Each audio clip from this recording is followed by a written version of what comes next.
Hello everybody, and welcome to a new thing that I am going to be doing and trying.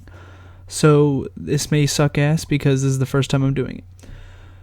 I'm going to start doing every now and then whenever I beat a game, whether it's on the channel or not, because obviously I play games on my own without you guys watching. I'm going to do a review about it. So welcome to the first ever episode of TheFishReviews. I don't know if that's a good name for it. If you have better suggestions, go ahead, suggest them. So today, if you didn't read the thumbnail or the title somehow, we're reviewing Cyberpunk 2077 as per my hat and my shirt. I had to wear the fit obviously for this episode. So the main things about the fish reviews that I will be doing, the main parameters that I have set, is we are going to be basing everything off of 6 key elements of a game that I think every game should have. Those 6 things are graphics, gameplay, mechanics, music, side missions, because you gotta love side missions, and the main story. We are going to basically score everything off of a 1 through 10 scale. Everything will be rated from 1 through 10 normal scale, and then we'll take the sum and obviously find the average, and that will be the final score. So the thing about Cyberpunk 2077 is that when it first came out, it sucked ass. It was a big ruse.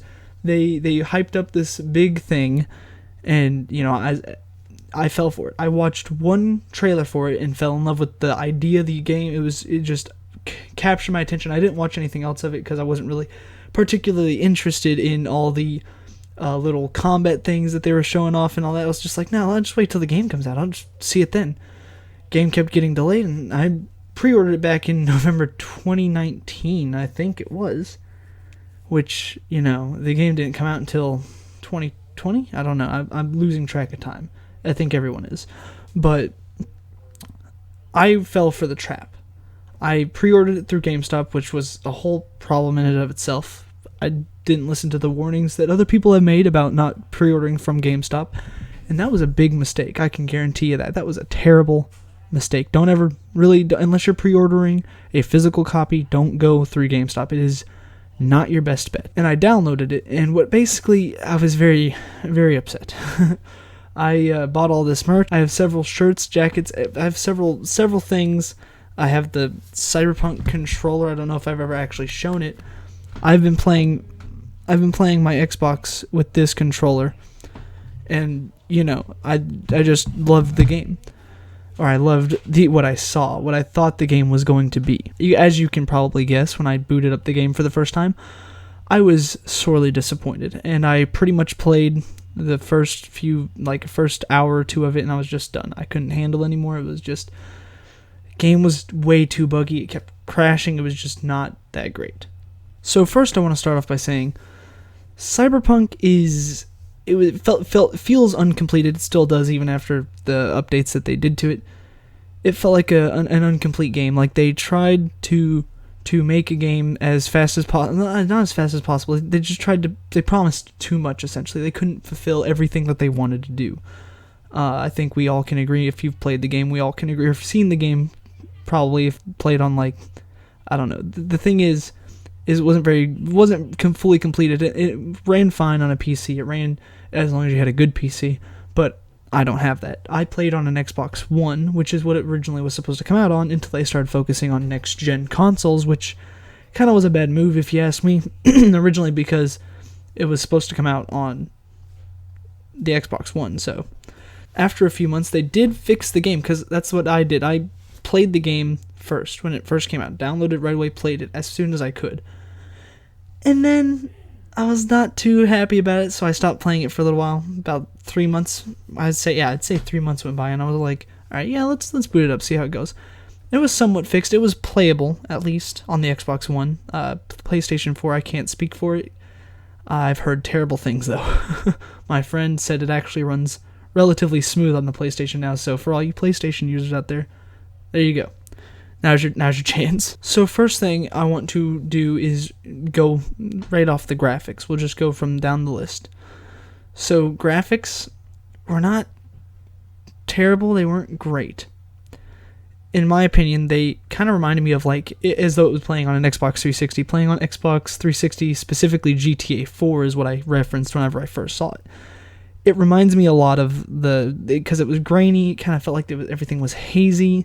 Sometimes the characters looked like PS2 Spider-Man. I'm sure you've seen memes. I'm doing this very late in the game, so you probably know all of this already and probably have no reason to watch this, but I'm going to do it anyway. This is after the update, by the way. The game did run at a smooth 60 frames per second. I would think it just it just didn't look great. There was problems with the loading errors and all that. Sometimes like you'd be driving and everything would spawn around you, or like the buildings would come up and they'd just be flat, nothing on them, and then all of a sudden everything would come in, and that would be that. And the characters, if you got too close, like everything looked great at a distance. Buildings, people, once you got close, you started to see it looked like grains. Like it looked like your screen, like it looked like your character constantly had an effect on him or her that made it look very grainy and like you couldn't tell what was happening. So that was not very fun. And overall, I would give the graphics a rating of 3 out of 10. I know that's pretty low, but they just weren't great. I mean, I haven't checked on the game recently, so I don't know how they could have improved, but it really didn't look that good. Next is gameplay. So gameplay was interesting. Driving any vehicle, bikes, cars, no matter what it was, it felt like you were driving a big boat or a semi-truck. Like, nothing turned smoothly. Everything wasn't smooth. The boat, it like literally, it felt like you were driving a boat in GTA or something. It just felt big and bulky when it didn't need to, especially if you're on a bike, because I primarily rode the bike because they're faster, and just, it felt like a car still. The combat, in my opinion, this is just me, it felt a lot like a cheaper version of Doom Eternal. If you've played Doom Eternal with the shotgun and all that, you know what I mean. Because Doom Eternal plays very specifically, first-person shooter, obviously, it's very fun. It felt like that they tried to do something similar, and it didn't work out very well. They tried to... It's hard to explain. It just felt like a cheap copy of Doom Eternal, like a reskin, and it wasn't very great. I will say I didn't really care for the combat that much. It was fun at times, but it wasn't very... And some of the times when you killed the characters, they wouldn't actually die. They just slump over and sit there like this, still talking to you somehow, and that would be that. There's, like, you couldn't get anything off of them. They were just there. So unfortunately, it didn't happen in any story missions where I had to collect a specific item or anything. But there would be times where I would kill someone and go to loot them, and they'd just be like, "I'll get you," while laying there completely still. And I'm like, no matter what I did, they just stayed alive. I could take my katana, slice and dice, nothing. They would still keep screaming at me. So that was not very good. The combat, Some of the special attacks, the special, like, what are they called? The ones that the Ripper Docs put in, the little enhancements. Specifically for me, it was the mono wire. It was very glitchy. Like, it would start flying in and out of existence. It would change colors every time I used it. And it was not very great. Also, teleporting cops is kind of a bad thing in a game like this. Sorry about that. Teleporting cops is kind of a bad thing in this game. You'd literally be running from the cops. Like if you're in a car, they can't catch you, obviously. But if you're running from them, like legit, they will just spawn in front of you. Like, you can literally watch them just right into existence. And it's the dumbest thing. It's the dumbest mechanic to have in any game. One of the things that I would also like to point out is that the NPCs, there would be hordes of the same exact looking NPC. Now, while that wasn't really a big thing for me because I really didn't pay attention to the NPCs, but it kind of breaks it just looks like a very bad Matrix simulation, if you know what I mean, because there's like 3 different fat ladies walking around with the same shirt, same hair, same face, and it's like, that's not supposed to happen. And I never actually experienced this either, but I've heard from friends who've played the game that buying a car in the game could actually kill you. Because when you buy the car, it's not actually there. So when you buy it, it spawns in and can crush you and send you flying down. And there were several times too where I was driving a car and I was moving just a little too fast, and I actually clipped through several buildings while the cops were after me too, and they did follow me into the building somehow, and it makes no sense. They followed me into the building and were still shooting at me in the building, but they themselves couldn't get out either. It doesn't make any sense. I don't know why that happens. The Johnny Silverhand missions, the ones where you play as Johnny Silverhand specifically, not the side missions. Johnny Silverhand missions were actually my favorite missions of all time. They were fantastic. They gave you a direct way to go, and just his flame revolver that you do end up getting later in the game, might I add. It was just so cool. Like, and as it should be. I mean, Keanu Reeves, right? It was just phenomenal. I did love that part, which kind of saved the gameplay aspect in my review. So, I give the gameplay an overall review of 6 out of 10. I give it an overall 6 out of 10. I think that is pretty fair. Next up is mechanics. The mechanics of the game, they and I say that, I mean, UI. So like if you're in the pause menu and all that stuff, or the inventory menu, the character customization and all that. Which the character customization, they hyped it up a lot. When I got on the character customization, I was expecting all kinds of stuff. It was mainly presets of things. You couldn't actually, there were no sliders, which I am a big fan of sliders. Like, being able to change it however you want. That's great. I love that. Like, I think the Outer Worlds did a really good job of their character customization. You could customize almost anything on the character. I think a lot of games do it the way Outer Worlds did, so that's just an example off the top of my head. But they had a lot of presets that you could pick from, which was great. It was great and all, but it wasn't exactly what I was expecting. Like, sure, you could change your character's breast size or penis size, but like, what I really want is to make them robotic in the character customization. I wanted to make my penis shoot lasers. You understand what I'm saying? I think everyone knows. I think everyone understands what I'm saying. I think everyone knows exactly what I'm saying. The crafting mechanic could have been taken out entirely, if you ask me. I barely used it throughout the whole game. I used it I didn't use it at all. I used it at the end of the game when I was like pretty close to the final mission, and I was like, oh, there's a crafting mechanic? I didn't know that. So I started just crafting a bunch of shit because I had all these things that I could craft, and so I did it. And it didn't really do anything.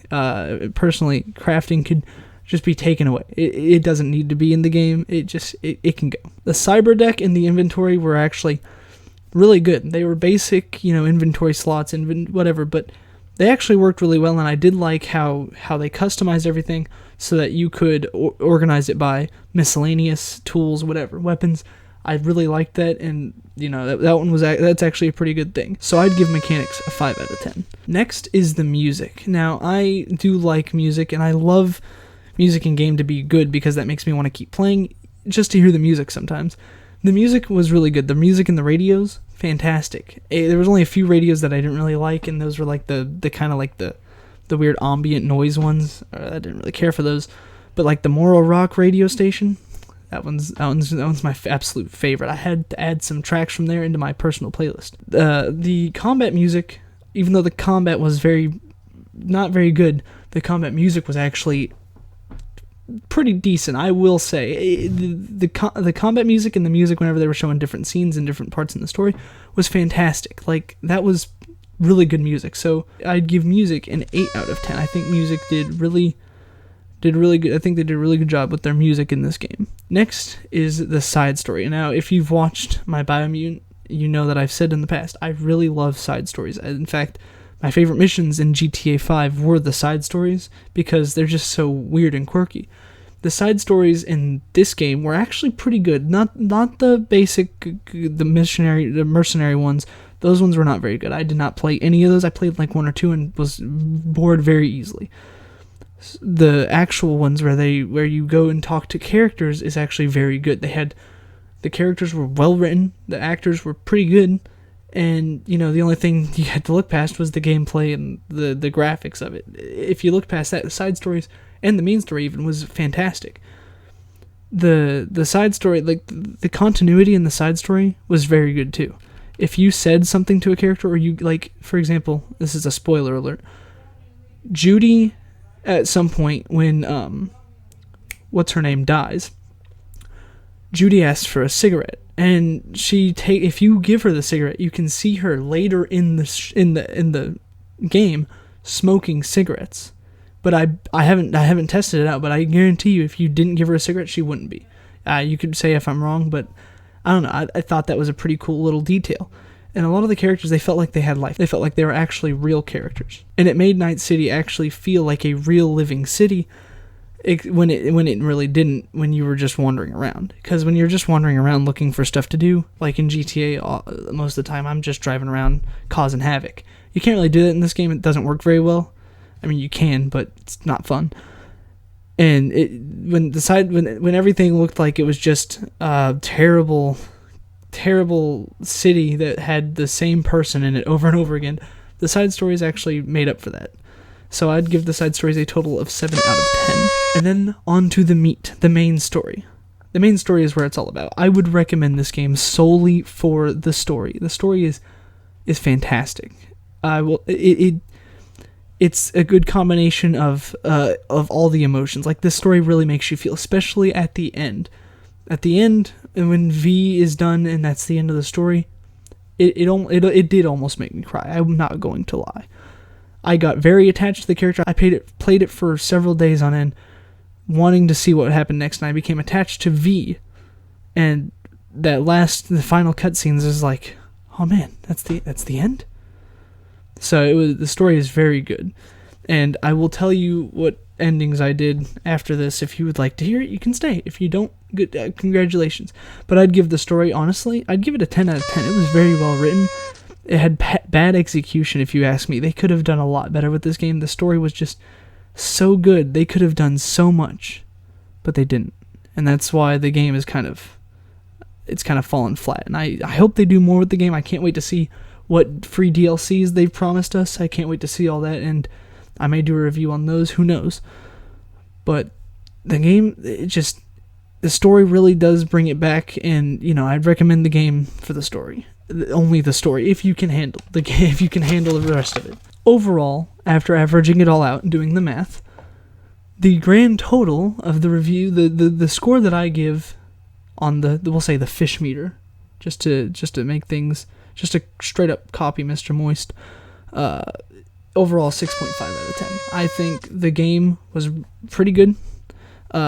I'd say you recommend it if you have the time, if you're interested in it. If you're not, don't worry about it. Don't go out of your way to play this game, but if you are interested in it, go ahead. I'd suggest it. Play it on a good console though, not PlayStation, play it on an Xbox One or Xbox Series X or PS5, or if you have a really good PC. Obviously, I'm not going to play any games on PC except for simple ones like Bloons TD6, which I do have downloaded. It's a very fun game. No, you cannot argue with me about it. So there you go, 6.5 out of 10. Okay, so now that the ending of I've given the review, you're past the spoiler. This means you want to hear my endings that I got. So the endings that I got, the first ending I got, I killed myself. No, that's actually what happened. Whenever I saw the option, I was like, what does that mean? And I was like, let's click it, see what happens. And it is such a sad ending. It was very good, very well written, especially the little talk between Johnny and V. You should look that up if you don't know what I'm talking about, or if you haven't seen it. It is just, especially when you're attached to your character, it's so good. The other endings I got the ending where V goes back to Earth after she goes into space does the thing with Arasaka. I was gonna say something else. After she does this thing with Arasaka, I played as female V, and when she goes to Arasaka, she leaves Earth, and she has 3 months to live, which is it's a good ending, but it wasn't my favorite. My absolute, I'd say probably my favorite ending was the one where V and Johnny work with the AI. I forget what her name is, but V ends up going into the AI forever, and Johnny takes over her body, and that one is just a really good ending. I really liked that one. It felt the true ending of the game. I also like the line when Johnny says, "I can't forget you, V. I'm wearing your goddamn face." That's fantastic. It's a That's a great ending. If you get that one, let me know in the comments down below. I guess I don't know. Ignore that. This is just my review on it. You know, obviously everyone has different opinions on it. Tell me what you think in the comments below. If you have differing opinions, or if you have the same opinion, I don't know, just talk about it in the comments below. Remember that this isn't a professional review channel. This is not review channel. This is a professional review. It's more of a review from the average player standpoint. I've never done a review, obviously. If you can't tell, this is probably dog shit. I've never done a review, so this is just from the normal everyday gamer who plays games and has fun. Plays games to have fun, which in the end that's all it's all about. So if you enjoyed the game, you liked it, that's really all that matters. So yeah, just talk about it in the comments below what you think, and if you like this series and tell me to keep it going, tell me in the comments below. If you don't like it, I don't care. I'm going to keep doing it anyway, no matter what any of you say, even if it is terrible, because I enjoy doing it. It's fun. It's weird though, because I'm used to wearing headphones and also playing a game, and I'm just talking into a camera now, which is very strange. But yeah, so I hope you all enjoyed this video. Have a good one.